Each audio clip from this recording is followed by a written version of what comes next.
Welcome back to Capitol Review. I'm Mark Hall. We head to the Middle East as fighting ramps up between the U.S. and Iran. Congress trying to rein in the president's power to continue the war. 4 Republicans joined Democrats this week in passing a war powers resolution in the House. It's largely symbolic and won't be signed by the president, who compared the war to other conflicts. But Senate Democrats, meanwhile, failed to pass their war powers resolution amid Republican opposition.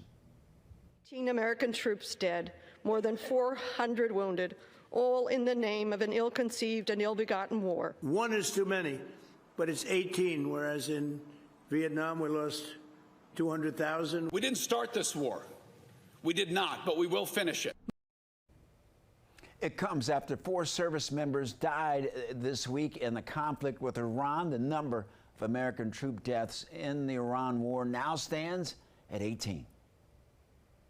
Well, joining us is Jeffrey Lord, a Republican political strategist, a Newsmax contributor, and also former White House aide to President Ronald Reagan. Jeffrey, welcome back to Capitol Review.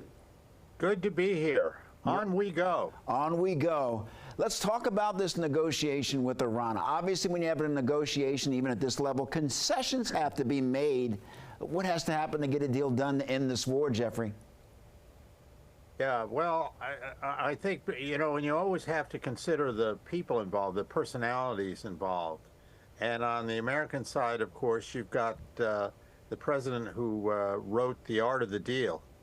And I think it is safe to say that he views himself very much in that fashion and is looking to find out what kind of deal he can make or get with the Iranians and et cetera. And this is the, you know, he thinks differently, I think, than most professional politicians, which is one of the reasons why the American people like him. And I think that he's in a situation here where he's looking around to see exactly what is it that the people on the other side really need and want. And one of the things that I think he is convinced of is that military strength is going to play a real role in this, because they just can't keep this up. The Americans on the other side have the military strength and the political strength to get this done. And he's got a couple more years in office. I think he is he very much wants it, and I think he wants to go down as the president who brought peace to the Middle East. So we will see. And you know, with the Abraham Accords, he's on his way. I mean, he's done things here that were not seen as doable before now. So here we go. Well, Secretary Hegseth and other military officials, Jeff, recently asking Congress for more money for the war. Is that a signal that they need to be prepared for the long haul?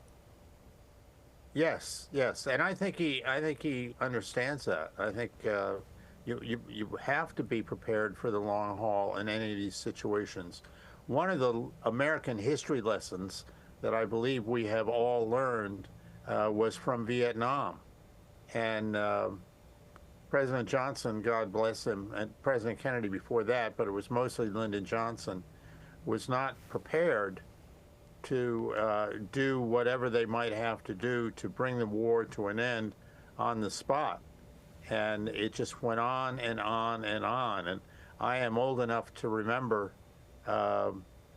Lyndon Johnson campaigning for peace, and that Barry Goldwater was the war candidate and all of this kind of thing.